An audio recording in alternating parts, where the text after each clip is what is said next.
वज़ीर-ए-आला बलूचिस्तान मीर सरफराज बुगटी की ज़ेर सदारत सूबाई काबीना का अहम इजलास मंगल को चीफ मिनिस्टर सेक्रेटेरिएट में मुनक्किद हुआ,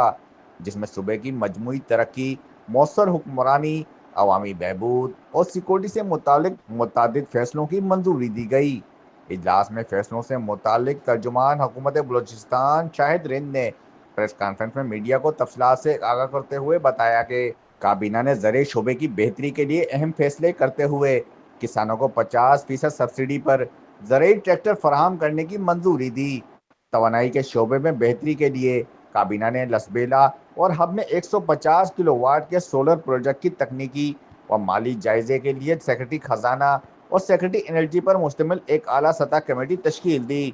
इजलास में बलूचिस्तान मिनरल डेवलपमेंट के फंड के क्याम की मंजूरी दी गई, जो मादनी वसाइल के शफाफ इस्तेमाल और सरमायाकारी के फ़रोग में अहम किरदार अदा करेगा। इसके साथ Balochistan contribution pension scheme rules 2025 की मंजूरी दी गई, ताकि सरकारी मुलाजमीन के लिए एक मुनज़्ज़म और पायदार पेंशन निज़ाम वाज़ा किया जा सके। डिजिटल तालीम के फ़रोग के लिए काबीना ने लैपटॉप पॉलिसी को मज़ीद मौसर और बेहतर बनाने का फैसला किया है। इस तरह सूबे के तमाम महकमों बशमूल महकमा स्पोर्ट्स एंड यूथ अफेयर में खाली असामियों पर भर्तियों की मंजूरी दी गई, ताकि रोजगार के मौके पैदा किए जा सकें। अमन और अमान की बेहतरी के लिए काबीना ने कोलू में 2 नए पुलिस स्टेशन के कयाम, मांगी डैम के लिए इजाफी सिक्योरिटी रखनी और बारकान में सीटीडी थानों के कयाम और लोरा लाई व सिब्बी में सीटीडी हदूद में रद्दोबदल की मंजूरी दी।